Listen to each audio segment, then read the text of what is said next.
Good evening and welcome to the channel's studios here in London with your international news around the world in 5. Florida residents are being warned not to visit areas hit by Hurricane Milton after it brought tornadoes, floods and storm surges to the state. At least 4 people have died in the storm so far, and more than 3 million homes and businesses are without power. Over 80,000 people in Florida stayed in shelters overnight as 100-mile-per-hour winds brought down power lines and destroyed buildings. Here, Tampa Stadium's roof shredded by the winds. Governor Ron DeSantis says more flooding is expected in the coming days, but that so far the state has fared better than expected. The storm was significant, but thankfully this was not the worst-case scenario. The storm did weaken before landfall, and the storm surge, as initially reported, has not been as significant overall as what was observed for Hurricane Helene. Right now, it looks like Sarasota County had the most significant storm surge, likely somewhere between 8 to 10 feet. And remember, with Helene, we had 15 to 20 feet up in Taylor County. The UN says 2 peacekeepers have been injured after an Israeli tank fired on a watchtower at a UN base in southern Lebanon. Israeli forces have repeatedly hit UN positions in the last 24 hours, including deliberately firing at security cameras, they said. Earlier, Lebanese authorities said Israeli airstrikes killed 5 health workers in the south of the country.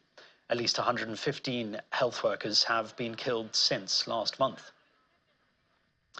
Meanwhile, the Palestinian Red Crescent says at least 28 people have been killed in an Israeli airstrike on a school sheltering displaced families in the central Gaza Strip.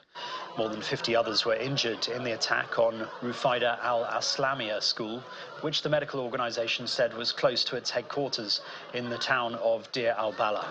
A video from the scene showed people running to help the injured amid a cloud of smoke and dust, while several children were pictured being treated at the local Al-Aqsa hospital. The Israeli military said the precise strike targeted Hamas fighters operating inside a command and control center at the school. Indian Prime Minister Narendra Modi has said that relations between New Delhi and ASEAN members are very important amid conflicts and tensions around the world.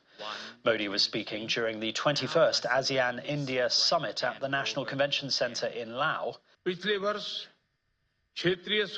Modi also highlighted the growing strategic collaboration between his nation and ASEAN, particularly in maritime security, and emphasized that bilateral trade has more than doubled in the past decade, surpassing $130 billion. Thank you. Meanwhile, wearing matching navy blue blazers, US Secretary of State Antony Blinken and the Malaysian Prime Minister met for a sideline talks on the summit before they were both due to attend a gala dinner held by host country Laos. The funeral has taken place in Mumbai of Ratan Tata, the chairman of one of India's biggest conglomerates, Tata Group, who died on Wednesday at the age of 86. Business leaders, politicians and celebrities were among thousands of people who paid their last respects at the centre where his body lay in state before being cremated.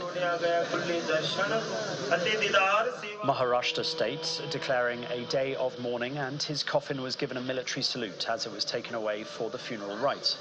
Ratan Tata took over as group chairman in 1991 and is credited with transforming it into a global powerhouse. And that's your international news around the world in 5. Now back to the channel's studios in Lagos.